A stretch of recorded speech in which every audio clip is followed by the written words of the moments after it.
Hello नमस्कार dear student, welcome to success career.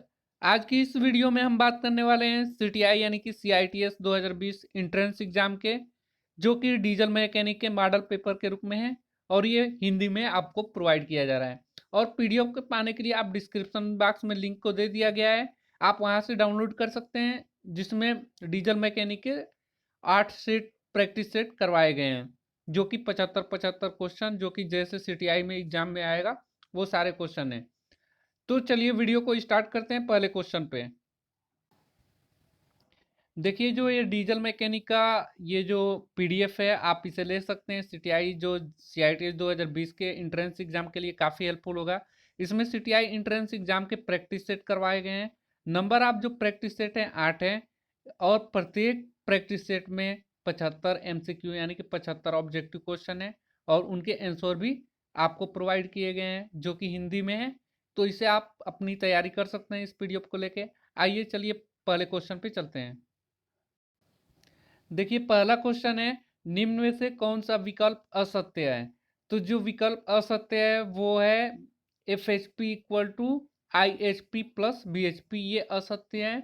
बाकी हमारा जो फार्मूला होता है वो याद रखिए, एक ही फार्मूले से सभी, I H P equal to B H P plus F H P.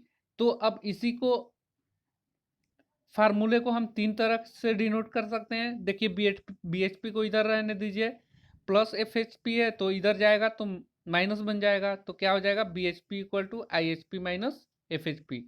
इसी प्रकार एफ एच पी को इधर रह दें, बी एच पी को इस साइड ले लाएं लेफ्ट साइड में, तो क्या हो जाएगा, I H P minus B H P.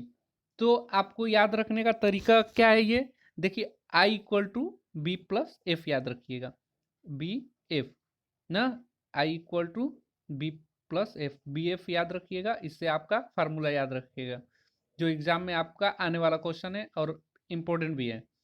Next question पे चलते हैं, दूसरे पे। देखिए, दूसरे नंबर का क्वेश्चन है, इंजन की टॉप ओवरहालिंग की आवश्यकता कब पड़ती है? तो याद रखिएगा, इंजन की ओवरहालिंग जो है टॉप, वो इंजन में आयल खपत बढ़ने पे किया जाता है ओवरहालिंग, इंजन में नीला धुआं देने पर भी ओवरहालिंग किया जाता है, और इंजन का कंप्रेसर लीक होने पर भी ओवरहालिंग की प्रक्रिया की जाती है।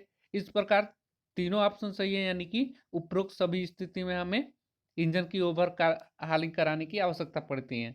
नेक्स्ट क्वेश्चन पे चलते हैं, तीसरा।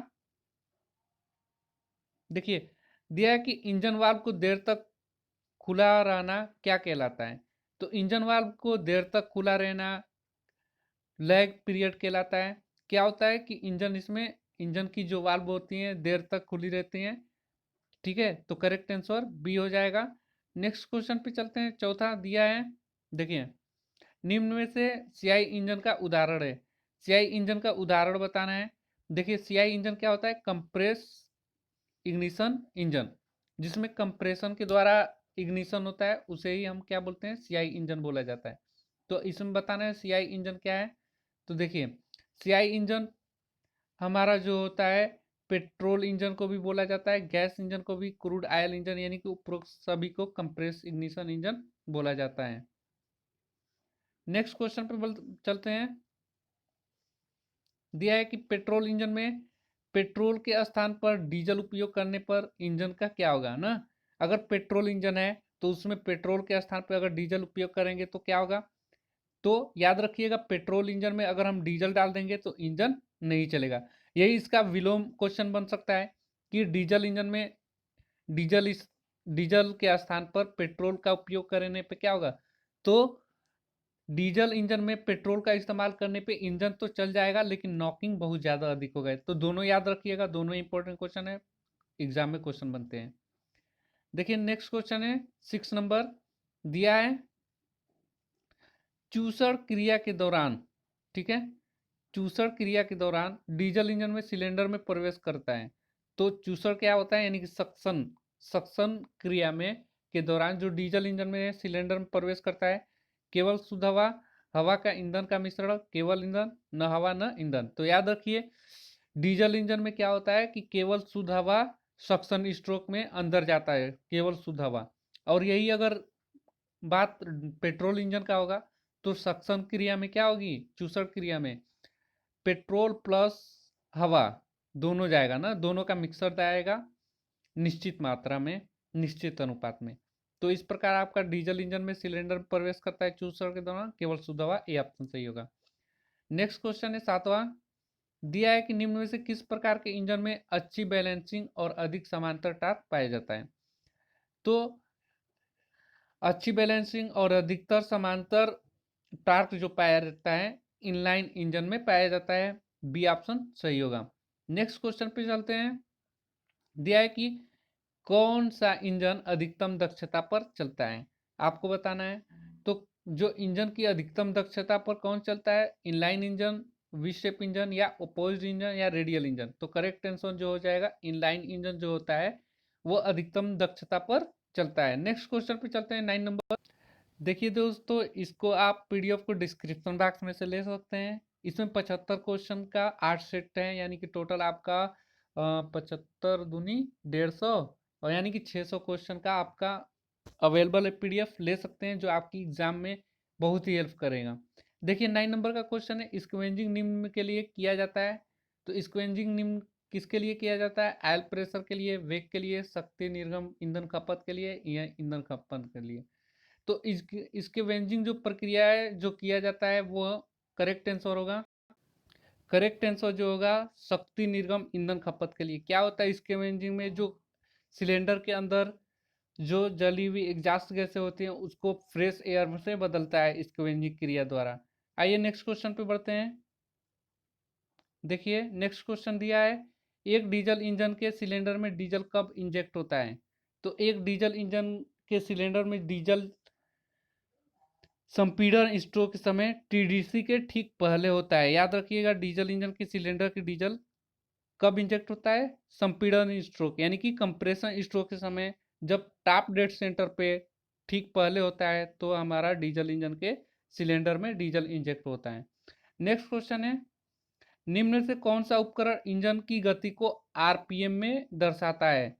तो याद रखिए बहुत ही इंपॉर्टेंट क्वेश्चन है, टैकोमीटर जो होता है इंजन की गति को आरपीएम में, आरपीएम का फुल फॉर्म याद रखिएगा, ये भी क्वेश्चन बन सकता है आपके एग्जाम में, राउंड पर मिनट। तो इसे किससे मापा जाता है, टैकोमीटर से। नेक्स्ट क्वेश्चन पे चलते हैं, दिया है कि एक डीजल इंजन में सोडियम कूल्ड एग्जॉस्ट वाल्व को किसके द्वारा खोला जाता है। तो एक डीजल इंजन में सोडियम कूल्ड एग्जॉस्ट वाल्व को कैम्पशाफ्ट के द्वारा खोला जाता है। नेक्स्ट क्वेश्चन है, वाहन चलाते समय इंजन बंद होने का कारण नहीं है।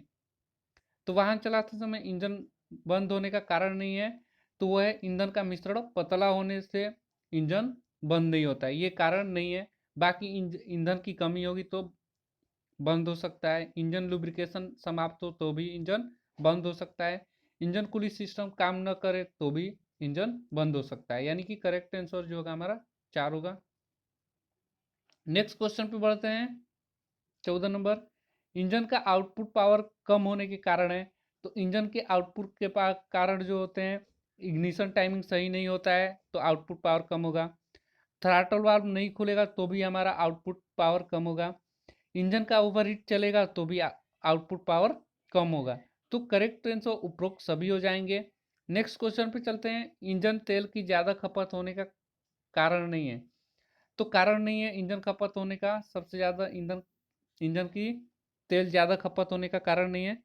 तो करेक्ट आंसर कैमशाफ्ट की चाल दुगनी होना, यही कारण नहीं है कि इंजन की तेल जो है ज़्यादा खपत नहीं होता, चाहे ये किसी भी स्पीड पे चले। बाकी अगर तेल ज़्यादा खपत हो रहा है तो क्या कमी है, ज़्यादा तेल भरा होना, सिलेंडर बोर में घिसावट हो गया है, सही विस्कोसिटी का तेल न होने के कारण इंजन की तेल ज़्यादा खपत होती है। नेक्स्ट क्वेश्चन पे चलते हैं, एक पिस्टन में तेल रिंग में घिसावट का परिणाम क्या होता है। तो एक पिस्टन तेल रिंग में, आयल रिंग में पिस्टन की घिसावट का परिणाम क्या होता है, तो उच्च तेल खपत होने का कारण घिसावट का परिणाम होता है।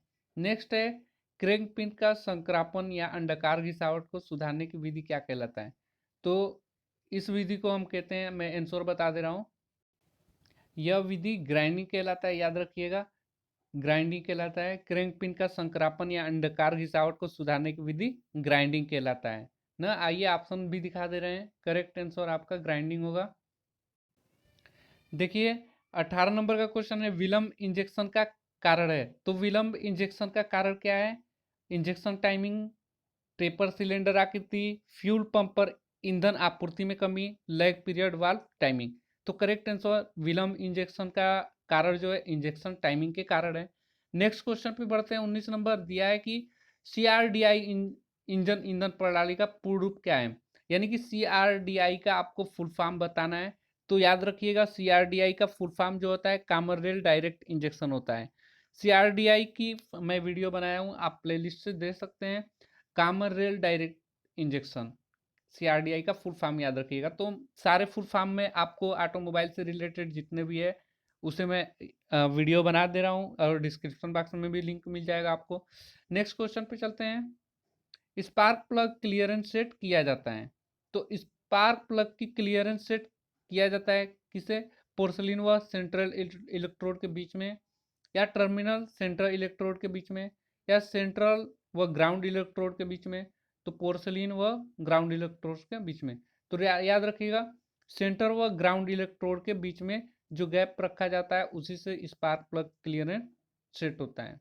नेक्स्ट क्वेश्चन है 21 नंबर दिया है कि आईसी इंजन का कौन सा भाग ऊर्जा का भंडार यानी कि शक्ति गृह कहलाता है?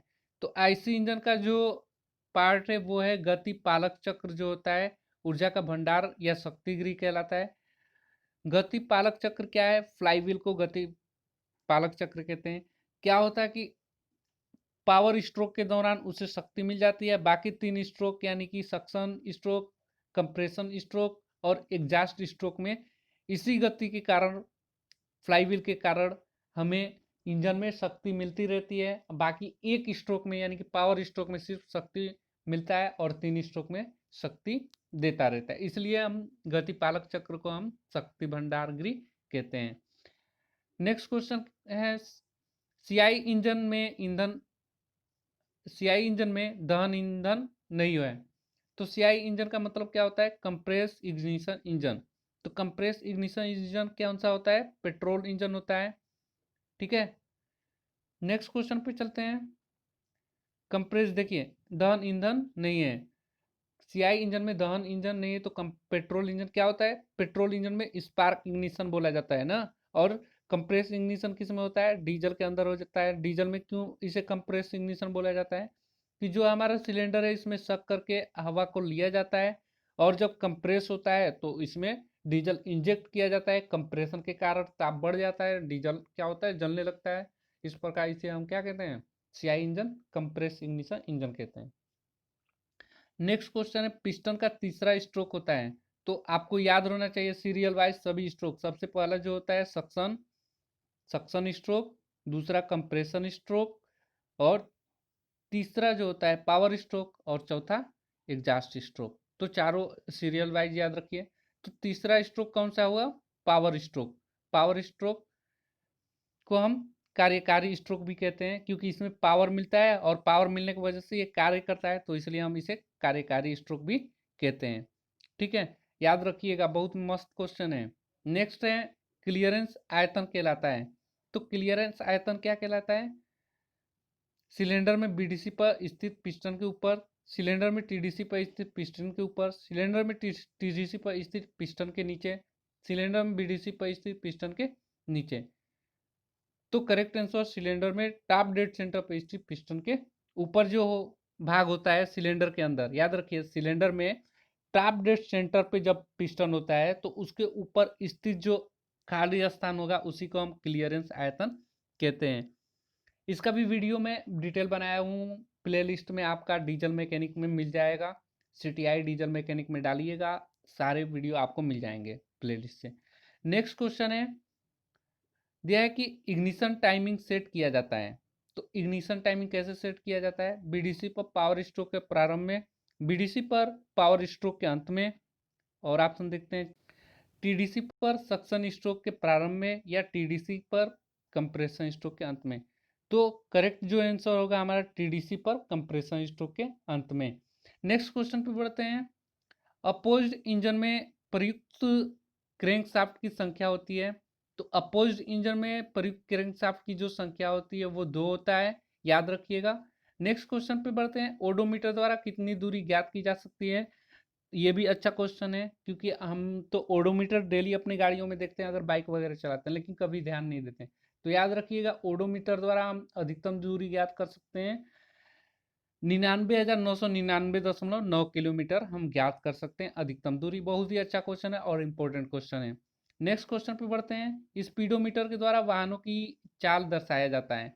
तो स्पीडोमीटर द्वारा वाहनों की जो चाल दर्शाया जाता है वो किसमें दर्शाया जाता है? किलोमीटर प्रति घंटा में और मील प्रति घंटा में। तो स्पीडोमीटर वाहनों की चाल किसमें? किलोमीटर प्रति घंटा में या मील प्रति घंटा में। करेक्ट आंसर हो जाएगा बी एंड व सी। नेक्स्ट है रीड वाल्व लगा होता है। तो रीड वाल्व कहाँ लगा होता है? प्रवेश व निकास मुखों पर ना। नेक्स्ट क्वेश्चन है तीसरा। भारी इंजन में सोडियम फीड वाल्व का प्रयोग किया जाता है। तो भारी इंजन में सोडियम फीड वाल्व का प्रयोग किया जाता है। क्यों किया जाता है? कि जो रेचन वाल्व के रूप में है उसमें उसके रूप में सोडियम फीड वाल्व का प्रयोग होता है। तो आज की वीडियो में हम इतना ही रखेंगे, क्योंकि सेशन लंबा हो रहा है। अगर आप मेरे चैनल पर नए होंगे तो प्लीज़ इस चैनल को सब्सक्राइब करिए, क्योंकि आपको ऐसे ही वीडियो इस चैनल पे मिलते रहेंगे। और अधिक से अधिक अपने स्टडी ग्रुप और दोस्तों में शेयर करिए। तो मैं देखिए इससे आगे क्वेश्चन मैं कल की वीडियो में कराऊंगा 31 से, जो आपकी प्लेलिस्ट से में सीरियल वाइज आपको मिल जाएंगे। सभी 75 क्वेश्चन ऐसे ही सारे सेट में प्लेलिस्ट से आपको मिल जाएंगे। तो okay, thank you for watching this videos. Okay, bye bye, take care.